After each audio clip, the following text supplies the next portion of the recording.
Hey everyone, me Kevin here. When are we going to see our third stimulus check? Should we wait to file our taxes? Is it coming soon, or is it coming really soon? Well, we've got a few narratives here. Number one, Joe Biden says it's coming soon. And two, Republicans say, no way, Jose, not so fast. We still have a little bit of power in the Senate, and you're gonna have to talk with us because we got some problems. And this is where we have to open up the hood and look inside and see the mess that's going on. And when we look inside, the first thing that shouts back at us is make sure to get life insurance in as little as 5 minutes and get $30 for free when you deposit $100 with M1 Finance and get at least $21 for free when you deposit $100 with Webull. All of those things are in the links down below. All right, so here's what we know. This is what we see when we look into the hood. We know this bill has $1,400 stimulus checks to individuals in a household. This includes ITIN spouses, adult dependents, children, and the adult filers. Everyone gets $1,400. We believe this is going to be subject to the same income limitations as last time, and we're not sure if they're going to be garnishments. We just don't have all the details yet. There will also be a $400 boost for unemployment between the middle of March and the end of September. We assume that state unemployment will be extended as well, but we're not certain yet. Obviously, again, the assumption is yes, but right now we only know about the $400 boost. So right now, though, we're focused on the stimulus check. When will we see the stimulus check? And do we have any hints? And the answer is yes. There are some clues. We have some breadcrumbs that we can follow. The first hint is that Joe Biden says he will extend the eviction and foreclosure moratorium until the end of September next week when he takes office. This is interesting because he's certainly not going to get a bill passed next week because Congress is going to be too busy dealing with the conviction trial in the Senate and confirming Joe Biden's cabinet. So he actually has a staff that can do work for him. This means no stimulus check in January. Joe Biden also gave us a breadcrumb by suggesting that his plan to boost unemployment will pick up where the last unemployment program ended. This is actually an interesting hint because the last unemployment program, or the current one, ends in the middle of March. Okay. Well, now we have some barriers. We know it's not going to happen in January, or at least we think it's not going to happen in January. So that puts it between February 1 and, well, the middle of March. This makes sense. This really implies that Joe Biden has given himself 7 weeks to negotiate and pass a COVID relief package. Given that if we go to this Senate calendar here, we can see that Congress loses an entire week of work. Of course, they got to go on vacation again. It's technically recess, but you know what I mean. Between the 15th and 19th, this means Congress technically only has 2 weeks right here at the beginning of February, a third week over here, and then we're already in March, which gives us 5. That means even though technically there's 7 weeks on the calendar that Biden has given himself, we've really only got about 5 functional weeks before the 15th of March, which is the fiscal cliff, or basically the cliff for unemployment again, which we know how Congress handles cliffs. They blow right past them. So who knows? The package could end up then passing maybe on time. That would be a miracle by the first or second week of March, or it'll end up being before this, recess that we have over here at the end of March, where Congress takes off between the 29th and April 9th. So to me, the drop-dead deadline to get this bill done is March 26th. People on unemployment will have already lost 2 weeks here. We would assume that there would be retroactive pay to cover those 2 weeks. But given how much we've learned about Congress, this probably is going to be Biden's target. Obviously, I imagine he's going to hope that something can get done in February. If he's trying to get Republican support, though, which that's what he's going for right now, I wouldn't be surprised if we're looking at closer to the 12th to the 26th to get checks. To pass the bill. Then, at about 2 weeks for everybody to actually start getting their checks after the bill passes. That's approximately what we saw last time. It was about 2 weeks before people started getting their checks.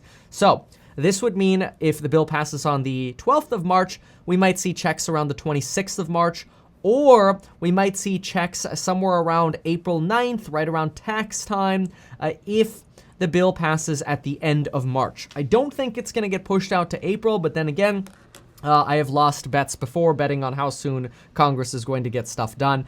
However, based on Biden's priorities and the fact that he does have a fallback option, which is literally just passing this with the 51 vote process through budget reconciliation, Biden does have that fallback. If he can't negotiate with Republicans, he might end up going with that fallback and making sure it gets done on time. So that's why if I had to place bets, I'd probably place my bet on Biden not wanting to start his term basically rolling or blowing right through a cliff. It could happen. It's politics after all, but that's my guess. So if I were a betting man, I would say the week of the 8th to the 12th of March is when we'll see this bill actually pass. Remember, right now, we do not even have an actual written bill. We barely even have a proposal. We don't even have all the details of the proposal yet. Remember when the Problem Solvers Caucus came out with their proposal? It's like, here's our nice PowerPoint presentation, and it had all these details. Yeah, we didn't get any of that. We got little, like, half filled out bullet points so far. So we don't have a lot of information so far. And keep this in mind. This is very important. This is what you're going to want to track. Republicans are already freaking out over the $15 minimum wage bump. I personally thought that Biden would wait to introduce the $15 minimum wage until the infrastructure package, because struggling businesses are going to have a hard time to afford a $15, the bump to a $15 minimum wage. Now, I know that Biden wants to offer lower cost loans, but businesses right now aren't really excited about more loans. They're excited about more demand for their products and services. So also, as a business owner, remember, when you pay someone $15 as an employee, you're pretty much paying more like $18 to $20 per hour when you consider payroll taxes and benefits.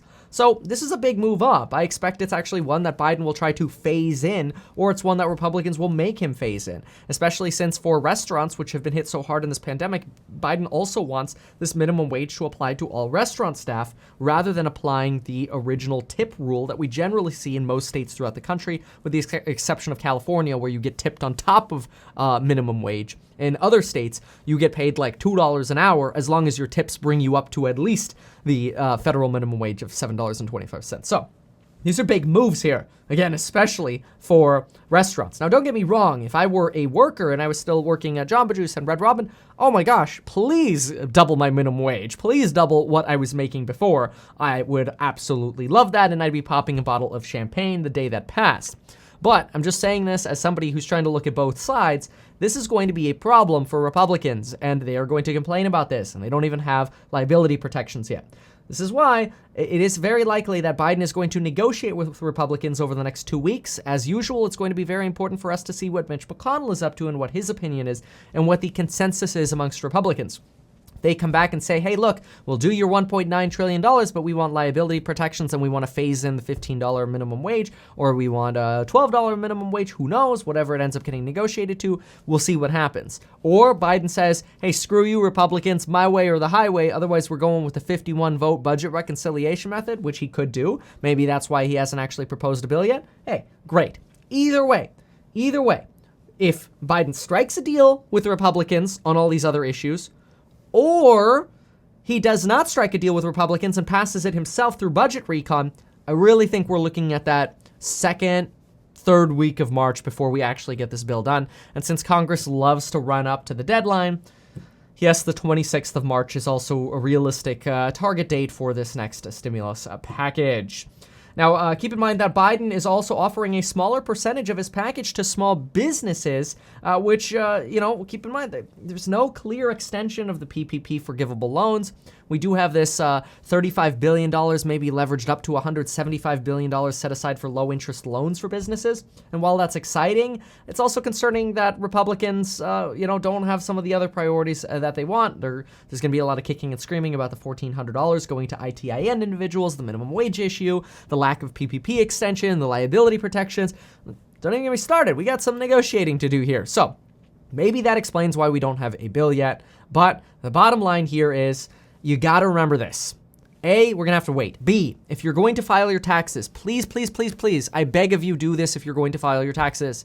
Put your social security number on your tax return, which you're supposed to do anyway, but also make sure you have your proper banking information and your mailing address, so that way when that third stimulus check comes around, you don't have to deal with that crap again of them mailing your check and it going to the wrong address or the wrong accounts. Triple check your bank account and your mailing address.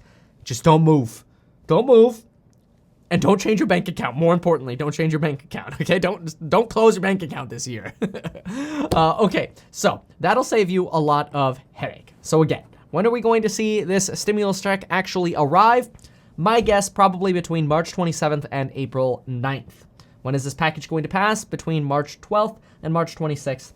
my guess based on the reasons I outlined in this video. If you found this helpful, please consider sharing the video, consider subscribing. I will keep you updated along the way, along with tossing out some amazing stock recommendations. In the meantime, we've had a ton of 3 to 4Xers last year, including Etsy, Lemonade, Target was a double, Disney was double. These are pretty good as well. Tesla was like a 6X. We got lots of great recommendations and many more coming. I'm super excited to share them with y'all. Oh yeah, can't forget Redfin, EXPI, both of those were bangers too. So folks, thank you so much for watching. Oh, and Neo. Anyway, thank you so much for watching, folks. We'll see you in the next video.